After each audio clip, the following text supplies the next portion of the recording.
नमस्कार, जय हिंद दोस्तों, स्वागत है आपका आपके अपने यूट्यूब चैनल पर। आज के इस वीडियो में हम जिस टॉपिक पर चर्चा करने वाले हैं वो है पूर्व मध्यकाल 800 से 1200 ईस्वी। प्राचीन भारत एंशिएंट हिस्ट्री की आपकी जो सीरीज चल रही है, आज उसका अंतिम वीडियो है जो आपका 15वां वीडियो है। विगत परीक्षाओं में पूछे गए सभी प्रश्नों को आप लगातार व्याख्या के सहित हल कर रहे हैं, जिससे आपकी तैयारी बहुत ही अच्छी हो रही है। PCS history previous year question बहुत ही इंपॉर्टेंट टॉपिक है और इसको आप लगातार कंप्लीट करते रहिए। आपकी यूपी पीसीएस परीक्षा, आरओ परीक्षा, बीपीएससी की परीक्षा बहुत ही आसानी से निकल जाएगी। तो वीडियो को लाइक कर लीजिएगा, चैनल को सब्सक्राइब कर लीजिएगा और बिना वक्त गवाए शुरू करेंगे आज का यह बेहतरीन टॉपिक पूर्व मध्यकाल।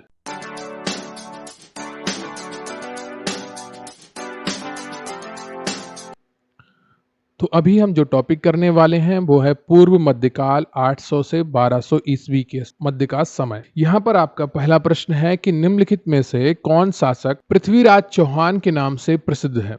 पृथ्वीराज प्रथम, पृथ्वीराज तृतीय, पृथ्वीराज द्वितीय या उपयुक्त में से कोई नहीं। यूपी पीसीएस प्री 2010 का प्रश्न है कि निम्नलिखित में से कौन शासक पृथ्वीराज चौहान के नाम से प्रसिद्ध है, और इसका जो सही उत्तर है आपका वो सी ऑप्शन है, पृथ्वीराज तृतीय। अजमेर का शासक पृथ्वीराज तृतीय 1177 से 1192 ईस्वी तक ये राज्य में रहा और पृथ्वीराज चौहान के नाम से ये प्रसिद्ध हुआ, जिसने 1191 में तराइन के प्रथम युद्ध में मोहम्मद गौरी को पराजित किया था, और परंतु 1192 में तराइन के द्वितीय युद्ध में पृथ्वीराज चौहान की यानी कि पृथ्वीराज तृतीय की पराजय हो जाती है। तो आपका यहाँ पर सी ऑप्शन सही हो जाएगा। अगला प्रश्न है आपका कि ताम्रपत्र लेख दर्शाते हैं कि प्राचीन काल में बिहार के राजाओं का संपर्क था बर्मा से, थाईलैंड से, कंबोडिया से या जावा सुमात्रा से। बीपीएससी प्री 1999 का प्रश्न है कि ताम्रपत्र लेख दर्शाते हैं कि प्राचीन काल में बिहार के राजाओं का संपर्क था, तो किससे संपर्क था ये आपको बताना है, और यहाँ पर जो सही उत्तर है आपका वो डी हो जाएगा, जावा और सुमात्रा से। पाल वंशी शासक देवपाल बौद्ध मतानुयायी था, लेखों में उसे परम सौगात कहा गया है। उसने जावा के शैलेंद्र वंशी शासक बालपुत्र देव के अनुरोध पर उसे नालंदा में एक बौद्ध विहार बनवाने के लिए 5 गांव दान में दिए थे। अगला प्रश्न है आपका कि सुवर्ण भूमि का वह राजा कौन था जिसने नालंदा में एक बौद्ध विहार की स्थापना की तथा उसके रखरखाव हेतु अपने दूत द्वारा देवपाल से 5 गांव दान में देने के लिए प्रार्थना की थी। बीपीएससी प्री 2018 का प्रश्न है। प्रश्न एक बार फिर से सुनिए कि सुवर्ण भूमि का वह राजा कौन था जिसने नालंदा में एक बौद्ध विहार की स्थापना की तथा उसके रखरखाव हेतु अपने दूत द्वारा देवपाल से 5 गांव दान में देने के लिए प्रार्थना की। ऑप्शन ए है आपका धर्मेंद्र, बी है संग्राम धनंजय, सी है बालपुत्र देव, डी है चूड़ामणि बर्मन और ई है उपयुक्त में से कोई नहीं या उपयुक्त में से एक से अधिक। और इसका जो सही उत्तर है आपका वो सी ऑप्शन हो जाएगा, बालपुत्र देव। सुवर्ण भूमि के शासक बालपुत्र देव ने नालंदा में एक बौद्ध विहार की स्थापना की तथा उसके रखरखाव हेतु अपने दूत द्वारा देवपाल से 5 गांव देने के लिए प्रार्थना की थी। अगला प्रश्न है आपका कि गोविंद चंद्र गहड़वाल की एक रानी कुमार देवी ने धर्मचक्र जिन विहार कहाँ बनवाया था? बोधगया में, राजगृह में, कुशीनगर में या सारनाथ में? यूपी पीसीएस में 2007 का प्रश्न है कि गोविंद चंद्र गहड़वाल की एक रानी कुमार देवी ने धर्मचक्र जिन विहार कहाँ बनवाया था? और चौथे का जो सही उत्तर है आपका वो यहाँ पर हो जाएगा डी, सारनाथ। गोविंद चंद्र गहड़वाल की रानी कुमार देवी बौद्ध मतानुयायी थी। कौन थी? बौद्ध मत को मानने वाली थी। उन्होंने सारनाथ में धर्मचक्र जिन विहार में बनवाया था। तो धर्मचक्र जिन विहार है ये स्थान का नाम है, ठीक है। और कहां पर बनवाया था? सारनाथ में। सारनाथ कहां पर स्थित है? उत्तर प्रदेश में स्थित है। तो आप बिहार मत समझ लीजिएगा, ठीक है। तो डी विकल्प आपका सही हो जाता है। अगला प्रश्न है आपका कि हम्मीर महाकाव्य में चौहानों को बताया गया है। आरएएस आरटीएस 1999 का प्रश्न है कि हम्मीर का महाकाव्य में चौहानों को बताया गया है। और 5वें का कौन सा ऑप्शन आपका सही होगा? चंद्रवंशी, ब्राह्मण, यदुवंशी या सूर्यवंशी? और सही उत्तर है आपका डी, सूर्यवंशी। हम्मीर महाकाव्य में चौहानों को सूर्यवंशी बताया गया है। हम्मीर महाकाव्य और पृथ्वीराज विजय के अनुसार चौहान सूर्य के पुत्र चहामान नामक अपने पूर्वज के वंशज थे। वे 4 अग्निकुलों में से एक थे। अगला प्रश्न है आपका कि आहला उदल संबंधित थे। चंदेरी से, विदिशा से, महोबा से या पन्ना से? एमपीपीसीएस प्री 2010 का प्रश्न है कि आला उदल संबंधित थे और छठे का जो सही उत्तर है आपका वो सी हो जाएगा, महोबा से। आला उदल महोबा से संबंधित थे। ये चंदेल शासक परमार्थ देव, इनको परमल भी कहा जाता है, 1165 से जो 1203 ईस्वी के सेना नायक थे, जो 1182 ईस्वी में पृथ्वीराज चौहान के आक्रमण का डटकर सामना करने के बाद वीर गति को प्राप्त हुए। चंदेलों एवं चौहानों के इस संघर्ष का वर्णन चंद्रवरदाई कृत पृथ्वीराज रासो एवं जगनिक कृत परमाल रासो के आला खंड में प्राप्त होता है। ठीक है, आला उदल महोबा से संबंधित थे और ये चंदेल शासक परमार्थ देव, जिनको परिमल के नाम से भी जाना जाता है, उनके सेना नायक थे। जब पृथ्वीराज चौहान ने 1182 में आक्रमण किया तो उसका डटकर सामना किया और वीर गति को प्राप्त हुए। ठीक है, तो ये पूरी जानकारी थी जो आपको रखनी चाहिए। अगला प्रश्न है आपका कि पृथ्वीराज रासो के लेखक कौन है? कल्हड़ है, बिल्हड़ है, जयानक है या चंद्रबरदाई है? बीपीएससी प्री 1999 का प्रश्न है। वनडे एग्जाम में कई बार ये प्रश्न पूछा गया है और इसका जो सही उत्तर है आपका वो है डी, चंद्रवरदाई। ठीक है, चंद्रवरदाई ने पृथ्वीराज रासो लिखा था। चौहान वंशी शासक पृथ्वीराज तृतीय राय पिथौरा के दरबारी कवि चंद्रवरदाई ने पृथ्वीराज रासो की रचना की। इसमें चौहानों को अग्निकुंड से उत्पन्न बताया गया है। अगला प्रश्न है आपका कि पृथ्वीराज विजय का लेखक कौन है? चंद्रवरदाई, पृथ्वीराज चौहान, जयानक या नयन चंद सूरी? आरएएस आरटीएस प्री 2012 का प्रश्न है कि पृथ्वीराज विजय का लेखक कौन है? और 8वें का जो सही उत्तर है आपका वो सी हो जाएगा, जयानक। ठीक है, अगला प्रश्न है आपका कि निम्नलिखित युग्मों में से कौन एक सुमेलित नहीं है? यूपीपीसीएस मेंस 2010 का प्रश्न है। अब्दुल रहमान, चंद्रवरदाई, जगनिक, नरपति नाहल, बताइएगा इसमें से कौन सा एक सही सुमेलित नहीं है? तो जो आपका चंद्रवरदाई है पृथ्वीराज रासो, बिल्कुल सही है। जगनिक का आला खंड है, बिल्कुल सही है। नरपति नाहल का बीसल देव रासो है, बिल्कुल सही है। ये तीनों पॉइंट आपके सही हैं, लेकिन जो आपका ए ऑप्शन है ये सही हो जाएगा आपका उत्तर, क्योंकि ये सही मिलान नहीं है। हमीर रासो के रचनाकार सारंगधर थे। कौन थे? सारंगधर थे, अब्दुल रहमान नहीं थे। हमीर रासो के रचनाकार सारंगधर थे, ये बात आप ध्यान रखिएगा। अगला प्रश्न है आपका कि निम्नलिखित राजपूत वंशों में से किसने 8वीं शताब्दी में दिल्ली का देहली शहर की स्थापना की थी? परमार वंश, सोलंकी वंश, तोमर वंश या चौहान वंश? यह एमपीपीसीएस प्री 2014 का प्रश्न है कि निम्नलिखित राजपूत वंशों में से किसने 8वीं शताब्दी में दिल्ली का यानी कि दिल्ली शहर की स्थापना की थी? और 10वें का जो सही उत्तर है आपका वो सी ऑप्शन हो जाएगा, तोमर वंश ने। 8वीं शताब्दी में दिल्ली का यानी कि दिल्ली शहर की स्थापना तोमर वंश के शासक अनंगपाल ने की थी। चंद्रवरदाई की रचना पृथ्वीराज रासो में तोमर वंश के राजा अनंगपाल को दिल्ली का संस्थापक बताया गया है। बाद में चौहान शासकों ने दिल्ली को अपने अधिकार में ले लिया था। अगला प्रश्न है आपका कि जेजाक भुक्ति प्राचीन नाम था? बघेलखंड का, बुंदेलखंड का, मालवा का या विदर्भ का? यूपीपीसीएस मेंस 2008 का प्रश्न है कि जेजाक भुक्ति प्राचीन नाम किसका था? और 11वें का जो सही उत्तर है आपका वो बी हो जाएगा, बुंदेलखंड का। जेजाक भुक्ति बुंदेलखंड का प्राचीन नाम था। चंदेल वंश के संस्थापक नन्नुक के पौत्र जयसिंह या जेजा के नाम पर इस प्रदेश का नाम जेजाक भुक्ति कहलाया था। अगला प्रश्न है आपका कि धंगदेव किस वंश का संस्थापक था? जेजाक भुक्ति के चंदेल का, मालवा के परमारों का, महिष्मती के कलचुरी का या त्रिपुरी के कलचुरी का? एमपीपीसीएस प्री 2017 का प्रश्न है कि धंगदेव किस वंश का संस्थापक? और 12वें का जो सही उत्तर है आपका वो ए हो जाएगा, जेजाक भुक्ति के चंदेलों का। जेजाक भुक्ति के चंदेलों में धंगदेव सबसे प्रसिद्ध एवं शक्तिशाली राजा हुआ। वह वैदिक अथवा ब्राह्मण धर्म का अनुयायी था। इसने महाराजाधिराज की उपाधि धारण की। धंग ने प्रयाग के संगम में शिव की आराधना करते हुए शरीर का त्याग किया था। तो आपसे एक प्रश्न ये भी पूछा जा सकता है, किस पूर्व मध्यकाल के शासक ने प्रयाग में शिव आराधना करते हुए अपने शरीर का त्याग किया था? तो वहां पर आपका सही उत्तर हो जाएगा धंगदेव। ठीक है, अगला प्रश्न है आपका कि निम्नलिखित शासकों के नाम सही काल क्रमानुसार संयोजित कर अपना उत्तर नीचे दिए गए कूट से चयन कीजिए। Vidyadhar, Dhang, Yashovarma, Kirtivarma. UP RO pre 2017 का प्रश्न है और इनका आपको सही क्रम स्थापित करना है और उसके आधार पर सही उत्तर चुनना है। देखिए, जो सबसे पहले यहाँ पर शासक हुआ था वो कौन था? यशोवर्मा था। ठीक है, तीसरा पॉइंट होगा ये 930 से 950 ईस्वी तक इसने शासन किया था। उसके बाद जो शासक हुआ वो धंग हुआ। कौन हुआ? धंग हुआ, और इसने 950 से 1002 ईस्वी तक शासन किया। इसके बाद जो शासक हुआ वो विद्याधर हुआ। इसने 1019 से 1029 तक शासन किया।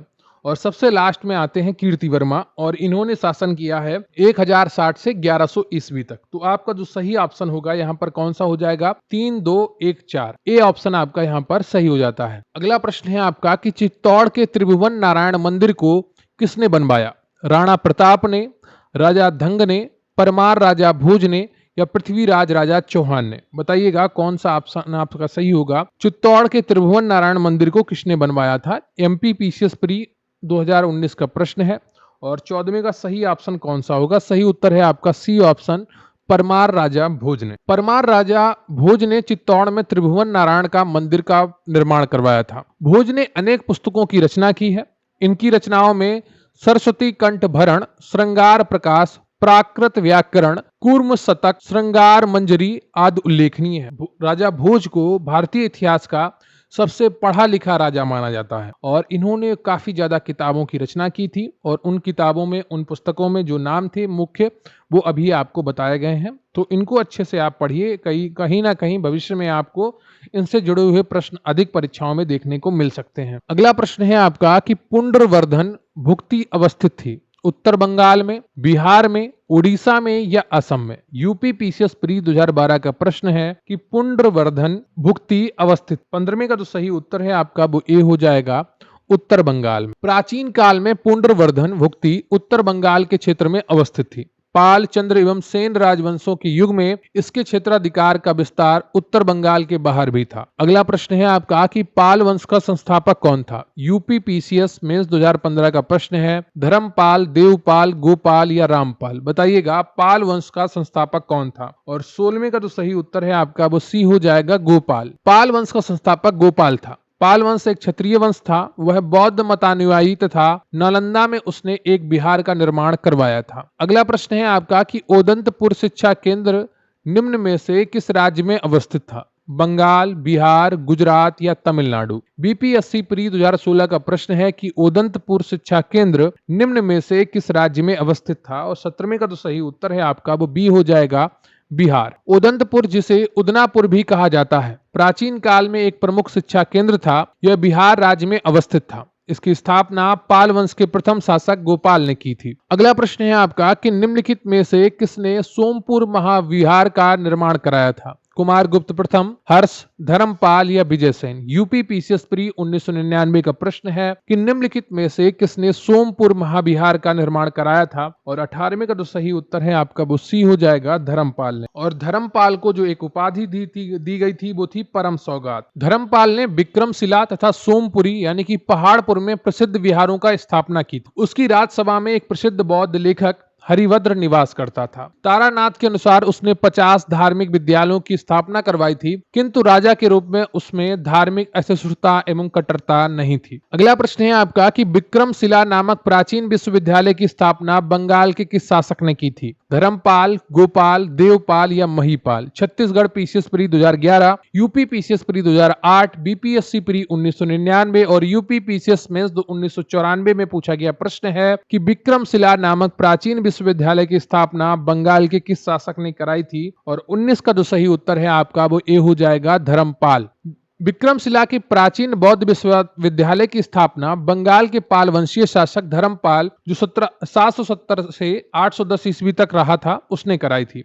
नालंदा विश्वविद्यालय के पतन के बाद यह बौद्ध धर्म के प्रमुख केंद्र के रूप में विकसित हुआ था। अगला जो प्रश्न है आपका वो है उस पाल शासक का नाम बताइए जिसने विक्रमशिला विश्वविद्यालय स्थापित किया।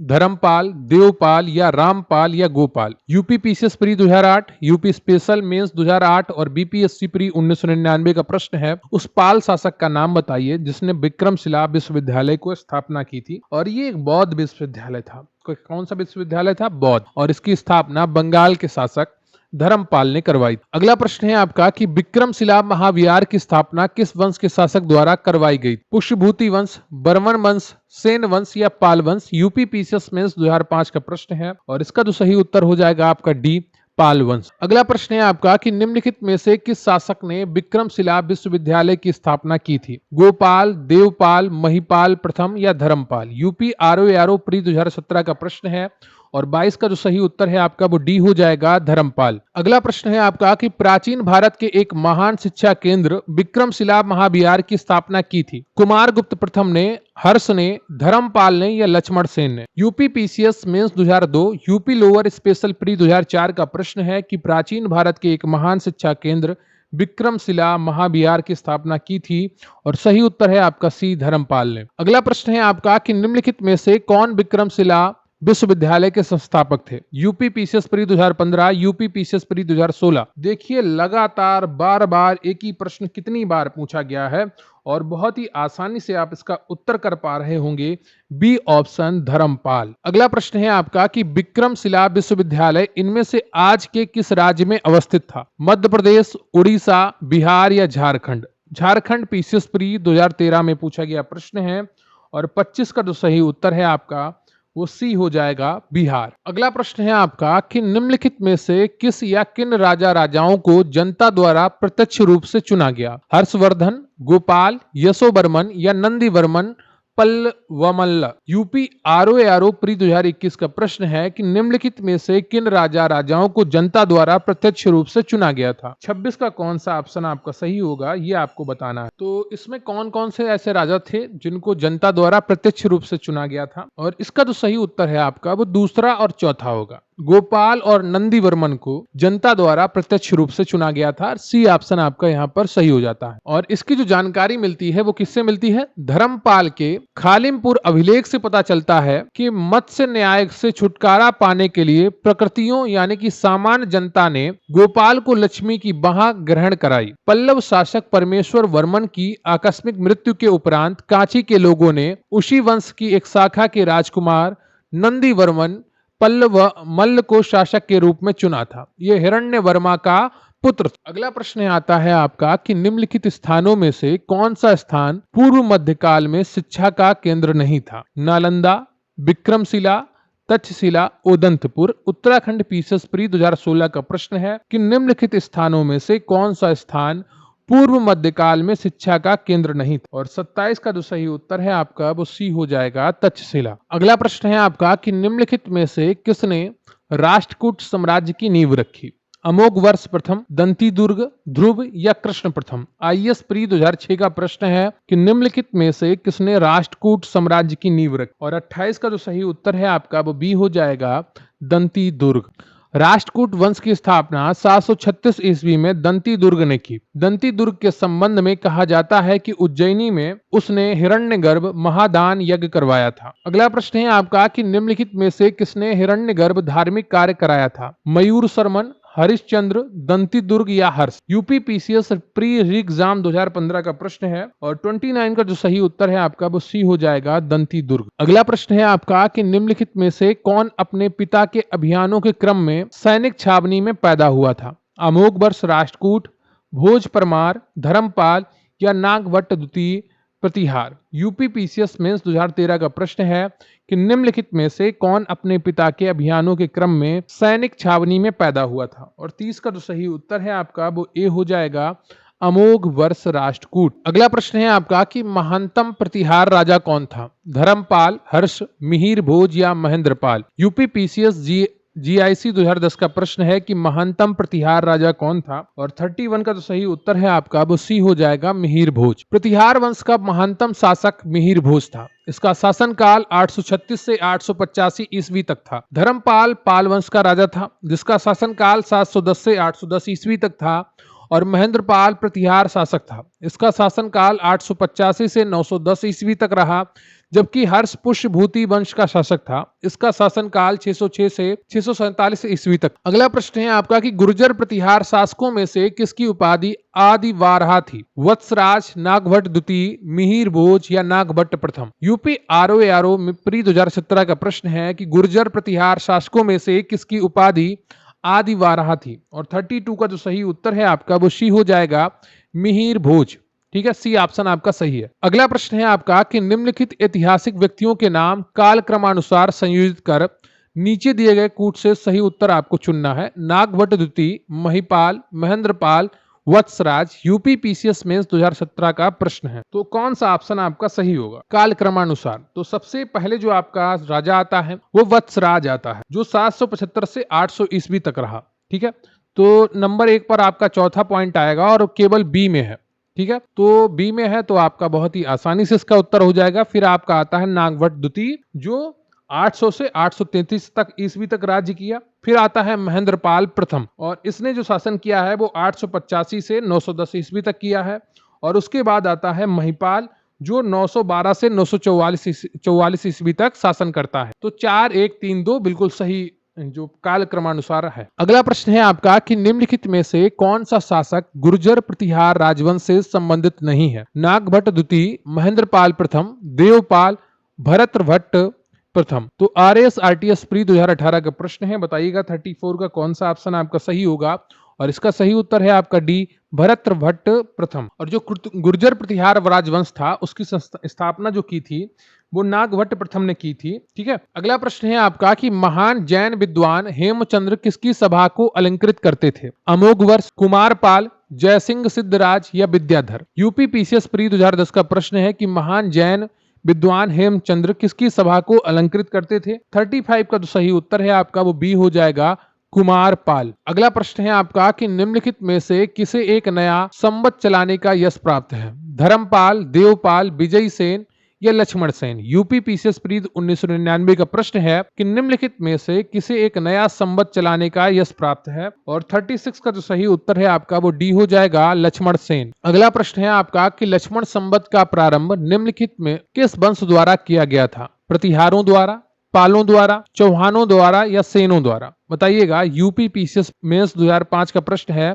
लक्ष्मण संवत का प्रारंभ निम्नलिखित किस वंश द्वारा किया गया था? और 37 का जो सही उत्तर है आपका वो डी है, सेनों द्वारा। अगला प्रश्न है आपका कि निम्नलिखित में से कौन मध्यकालीन भारत के प्रसिद्ध विधिवेत्ता थे? विज्ञानेश्वर, हेमाद्रि, राजशेखर या जीमुत वाहन? IAS प्री 1995 और यूपी पीसीएस प्री 1995 में पूछा गया प्रश्न है। और 38 का कौन सा ऑप्शन आपका सही होगा ये आपको बताना है। विज्ञानेश्वर, हेमाद्रि और जीमूत वाहन, ये आपके ऑप्शन सही हैं, तो आपका सी ऑप्शन सही हो जाता है। ठीक है, 1 2 4। विज्ञानेश्वर ने याज्ञवल्क्य स्मृति पर मिताक्षरा शीर्षक से टीका ग्रंथ लिखा है। जीमूत वाहन ने दाय भाग नामक ग्रंथ की रचना की। हेमाद्रि 13वीं शताब्दी में कर्नाटक के विद्वान थे। उन्होंने आयुर्वेद के ग्रंथ अष्टांग हृदय पर टीका लिखी है। इसके अलावा इन्होंने चतुर्वर्ग चिंतामणि नामक पुस्तक लिखी है तथा राज कार्यों के लिए नियमों पर भी पुस्तक लिखी है। राजशेखर गुर्जर प्रतिहार शासक महेंद्रपाल प्रथम एवं उसके पुत्र महिपाल के दरबार में रहते थे। इन्होंने कर्पूर मंजरी, काव्य मीमांसा, विद्यसाल भंजिका, बाल रामायण, भुवन कोश और हरिविलास जैसे ग्रंथों की रचना की है। अगला प्रश्न है आपका कि महान संस्कृत कवि एवं नाटककार राजशेखर निम्न में से किसके दरबार से संबंधित थे? राजा भोज, महिपाल, महेंद्रपाल प्रथम या इंद्र तृतीय? RAS-RTS प्री 2013 का प्रश्न है कि महान संस्कृत कवि एवं नाटककार राजशेखर निम्न में से किसके दरबार से संबंधित? और 39 का जो सही उत्तर है आपका वो कौन सा होगा? देखिए, जो 2 राजा थे जिनके दरबार से राजशेखर संबंधित थे, पहला थे महिपाल और दूसरा था महेंद्रपाल प्रथम। महेंद्रपाल प्रथम के पुत्र थे महिपाल। ठीक है, अगला प्रश्न है आपका सूची 1 को सूची 2 से मिलाना है। एक तरफ राजवंश दिया गया है और दूसरी तरफ राजधानी दी गई है। प्रतिहारों, चोल, परमार और सोलंकी वंश की राजधानी आपसे पूछी गई है और 40 का सही मिलान करके आपको बताना है। तो प्रतिहारों की राजधानी थी कन्नौज। ठीक है, चोलों की राजधानी थी तंजौर और परमाणु की राजधानी थी धारा और सोलंकी की राजधानी थी अनहिलवाड़। तो यहाँ पर ऑप्शन आपका कौन सा सही हो जाएगा? डी ऑप्शन सही हो जाएगा। छत्तीसगढ़ पीसीएस प्री 2008 में पूछा गया प्रश्न है आपका। ठीक है, अगला प्रश्न है आपका कि गुर्जर प्रतिहार वंश की स्थापना की थी? नागभट्ट प्रथम ने, वत्सराज ने, हर्षवर्धन ने या मिहिर भोज ने? UP PCS pre 2003, UP UDA LDA pre 2002 में पूछा गया प्रश्न है कि गुर्जर प्रतिहार वंश की स्थापना किसने की थी? और इसका जो सही उत्तर है आपका 41 का वो है ए ऑप्शन, नागभट्ट प्रथम ने। अगला प्रश्न है आपका कि राजवंश जो कन्नौज पर आधिपत्य स्थापित करने में त्रिकोणीय संघर्ष में उलझे हुए थे वह कौन थे? चोल, गुर्जर, पाल, राष्ट्रकूट? नीचे दिए गए कूट का प्रयोग करते हुए सही उत्तर को आपका चयन करना है। यूपी लोअर सबऑर्डिनेट प्री 2002 का प्रश्न है, वे कौन से राजवंश थे जो कन्नौज पर आधिपत्य स्थापित करने में त्रिकोणीय संघर्ष में उलझे हुए थे? और 42 का जो सही उत्तर है आपका वो कौन सा होगा? पाल, गुर्जर और राष्ट्रकूट। ठीक है, तो 2, 3, 4 आपका सी ऑप्शन सही हो जाता है यहाँ पर। जब हर्ष की मृत्यु होती है उसके बाद कन्नौज विभिन्न शक्तियों के आकर्षण का केंद्र बन गया। इसे वही स्थान प्राप्त हुआ जो गुप्त युग का मगध का था। इसे महोदय श्री आदि नामों से अभिव्यक्त किया गया। अतः इस पर अधिकार करने के लिए 8वीं सदी की 3 बड़ी शक्तियों पाल, गुर्जर, प्रतिहार तथा राष्ट्रकूटों के बीच त्रिकोणीय संघर्ष प्रारंभ हो गया, जो 8वीं 9वीं शताब्दी के उत्तर भारत के इतिहास का सर्वाधिक महत्वपूर्ण घटनाक्रम है। इस संघर्ष में अंततः प्रतिहारों को सफलता मिली। जैसे मगध समाप्त हो गया वैसे बाद में कन्नौज भी समाप्त हो गया। अगला प्रश्न है आपका कि निम्नलिखित में से कौन त्रिकोणात्मक संघर्ष का हिस्सा नहीं था? Pratihara, Pala, Rashtrakuta, Chola. UP PCS pre 2015 का प्रश्न है और इसका जो सही उत्तर है आपका वो डी ऑप्शन हो जाएगा, चोल। अगला प्रश्न है आपका कि महोदया किसका पुराना नाम है? Allahabad, Khajuraho, Kannauj, Patna. UP PCS mains 2012 का प्रश्न है और सही उत्तर है आपका 44 का सी ऑप्शन, कन्नौज। अगला प्रश्न है आपका कि निम्नलिखित में से किस नगर को महोदय श्री के नाम से जाना जाता था? महोबा, कांपिल्य, मथुरा या Kannauj. UP lower subordinate mains 2015 का प्रश्न है कि निम्नलिखित में से किसे नगर महोदय श्री के नाम से जाना था और इसका सही उत्तर है आपका डी ऑप्शन, कन्नौज। अगला प्रश्न है आपका कि निम्नलिखित में से कौन सही सुमेलित नहीं है? यूपी आरओ प्री 2021 का प्रश्न है कोल, कोयल, महोत्सव नगर, महोदय श्री, जेजा भुक्ति। तो इसका कौन सा ऑप्शन आपका सही होगा? 46 का कोल या कोयल। तो इसका वर्तमान स्थिति अलीगढ़ है, महोत्सव नगर वर्तमान स्थिति महोबा है और महोदय श्री वर्तमान नाम कन्नौज है। जबकि जेजाक भुक्ति जो है ये कौशाम्बी नहीं था, ये क्या था? ये बुंदेलखंड है वर्तमान का। ठीक है, जेजाक भुक्ति जो पूर्व नाम था वो बुंदेलखंड का था। ठीक है, तो डी ऑप्शन आपका यहाँ पर सही हो जाएगा। अगला प्रश्न है आपका कि निम्नलिखित में से किसने संभात में तोड़ी कई मस्जिद के पुनर्निर्माण के लिए आर्थिक सहायता प्रदान की थी? चामुंड राय ने, जयसिंह सिद्धराज ने, कुमार पाल ने या महिपाल देव ने। UP PCS pre 1999, RS RTS pre 1999 का प्रश्न है कि निम्नलिखित में से किसने खंबात में तोड़ी गई मस्जिद के पुनर्निर्माण के लिए आर्थिक सहायता प्रदान की थी? और 47 का जो सही उत्तर है आपका वो हो जाएगा बी, जयसिंह सिद्धराज। ठीक है, बी ऑप्शन आपका यहां पर सही हो जाता है। गुजरात का चालुक्य शासक जयसिंह सिद्धराज एक धर्म सहिष्णु शासक था। मुस्लिम लेखक मोहम्मद औफी का कहना है कि खंबात में कुछ मस्जिदों हेतु उसने 1 लाख बालों मुद्राएं दान में दी थी।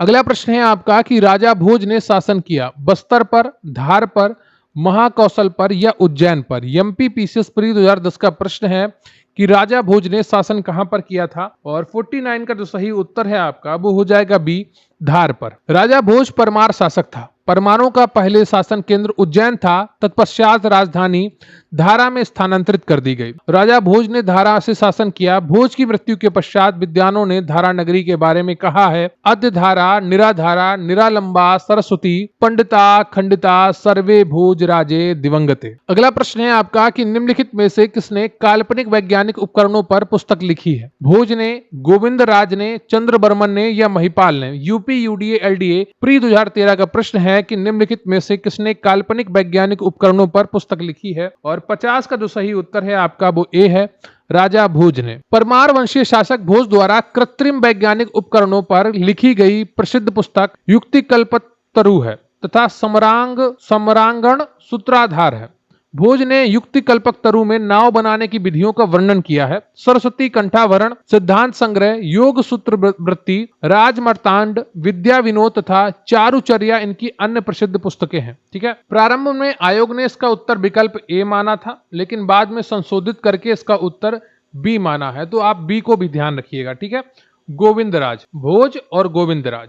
अगला प्रश्न है आपका कि भोजशाला मंदिर की अधिष्ठात्री देवी कौन है? यूपी यूडीए एलडीए प्री 2001 का प्रश्न है भगवती दुर्गा, भगवती पार्वती, भगवती लक्ष्मी या भगवती सरस्वती। और इसका जो सही उत्तर है आपका वो डी ऑप्शन है, भगवती सरस्वती। तो भोजशाला मंदिर में का जो स्थापना थी वो राजा भोज ने की थी। वो परमार वंशी थे और मध्य प्रदेश के धारा में स्थापित किया था। ये अब मुस्लिम मस्जिद के अधीन आता है और इसका एक कोर्ट केस भी चल रहा है, उसका सर्वे भी हो चुका है। देखते हैं क्या निर्णय आता है। तो यहाँ पर डी ऑप्शन आपका सही हो जाता है 51 का। अगला प्रश्न है आपका कि इनमें से कौन परमार वंश का शासक नहीं था? उपेंद्र, मुंज, गांगेयदेव या उदयदित्य। एमपीपीसीएस प्री 2017 का प्रश्न है और इसका जो सही उत्तर है आपका वो है सी, गांगेयदेव। ये एक कलचुरी वंश का शासक था, ठीक है, और इसने जो गांगेयदेव था इसने विक्रमादित्य की उपाधि धारण की थी। अगला प्रश्न है आपका कि निम्नलिखित युग्मों पर विचार कीजिए और उनका सही मिलान बताना है आपको, कौन से सही सुमेलित हैं। आईएएस प्री 2016 का प्रश्न है, बोधगया बघेलखंड बिल्कुल गलत है, खजुराहो बुंदेलखंड बिल्कुल सही है, सिरणी विदर्भ बिल्कुल गलत है, नासिक मालवा बिल्कुल गलत है, तिरुपति रायलसीमा सही है, आंध्र प्रदेश में है, ठीक है, तो रायलसीमा आंध्र प्रदेश में, बोध गया आपका बिहार में अवस्थित है, सिरनी आपका अहमदनगर महाराष्ट्र में अवस्थित है और नासिक आपका महाराष्ट्र में अवस्थित है, ठीक है। तो आपका कौन सा सही है? 2 और 5, केवल 2 और 5, सी ऑप्शन आपका यहां पर सही हो जाता है। अगला प्रश्न है आपका कि गौड़ बहो के रचयिता कौन थे? हरिशेन थे, आर्यभट्ट थे, बागपति थे या बाणभट्ट थे? यूपीपीएससी आरआई 2014 का प्रश्न है कि गौड़ बहो के रचयिता कौन थे और 54 का जो सही उत्तर है आपका वो कौन सा हो जाएगा? सी, गौड़ बहो कन्नौज के राजा यशोवर्मन के राजाश्रित कवि जो थे, बागपति थे, उसके रचनाकार थे, किसके? गौड़ बहो के। अगला प्रश्न है आपका कि मध्यकालीन भारत के आर्थिक इतिहास के संदर्भ में शब्द अरघट्टा किसे निरूपित करता है? बंधुआ मजदूर को, सैन्य अधिकारियों को दिए गए भूमि अनुदान को, भूमि की सिंचाई के लिए प्रयुक्त जल चक्र वाटर व्हील को या कृषि भूमि में बदली गई बंजर भूमि को? आईएएस प्री 2016 का प्रश्न है और इसका जो सही उत्तर है आपका वो सी ऑप्शन है, भूमि की सिंचाई के लिए प्रयुक्त जल चक्र। एक पहिया नुमा आकृति हुआ करती थी जिसको पानी को नीचे से ऊपर उठाने के लिए प्रयोग किया जाता था, वाटर व्हील जिसको कहते हैं। सी ऑप्शन आपका सही है। अगला प्रश्न है आपका कि कश्मीर का अकबर नाम से प्रसिद्ध सुल्तान कौन था? सुल्तान शमसुद्दीन शाह, सुल्तान कुतुबुद्दीन, सुल्तान सिकंदर या सुल्तान जैनुल आबिदीन? और इसका सही उत्तर कौन सा होगा? बीपीएससी प्री 2018 में पूछा गया प्रश्न है और इसका सही उत्तर है आपका डी, सुल्तान जैनुल आबिदीन। इसको कश्मीर का अकबर कहा जाता था क्योंकि यह धार्मिक रूप से सहिष्णु था और यह पहला ऐसा मुस्लिम शासक था जिसने जजिया कर समाप्त किया था। गैर मुस्लिमों से जो जजिया कर लिया जाता था वो समाप्त किया था सुल्तान जैनुल आबिदीन। अगला प्रश्न है आपका, कश्मीर के शासक जैन उल आबिदीन का वास्तविक नाम क्या था? अली शाह, हसन शाह, हैदर शाह या साई खां? यूपी आरओ मेंस 2016 का प्रश्न है और सही उत्तर है आपका डी, साई खां। जैन उल आबिदीन, इसको कश्मीर का अकबर कहा जाता है। साई खां के नाम से पहले ये जाना जाता था, जब ये राजा बना तो इसने जैन उल आबिदीन की उपाधि धारण की और उस नाम से शासन किया।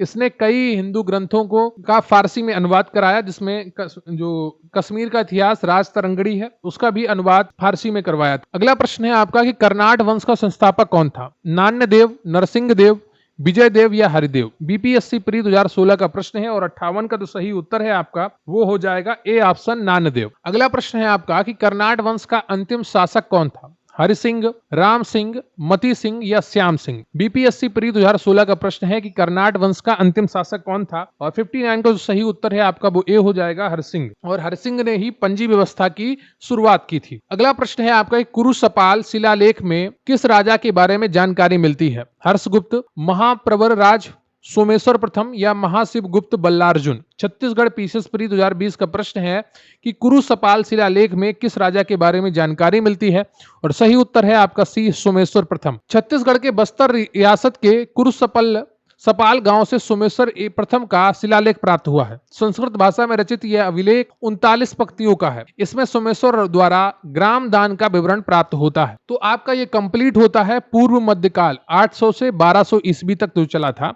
UP PCS, RO, BPSC, PYQ की विगत परीक्षाओं में पूछे गए सभी प्रश्नों को अभी आपने किया। प्राचीन भारत एंशिएंट हिस्ट्री की जो आपकी लगातार सीरीज चल रही थी पीवाईक्यू की, उसका आज 15वां वीडियो था और इसी के साथ आपका प्राचीन भारत यानी कि एंशिएंट हिस्ट्री के history previous year question complete हो जाते हैं।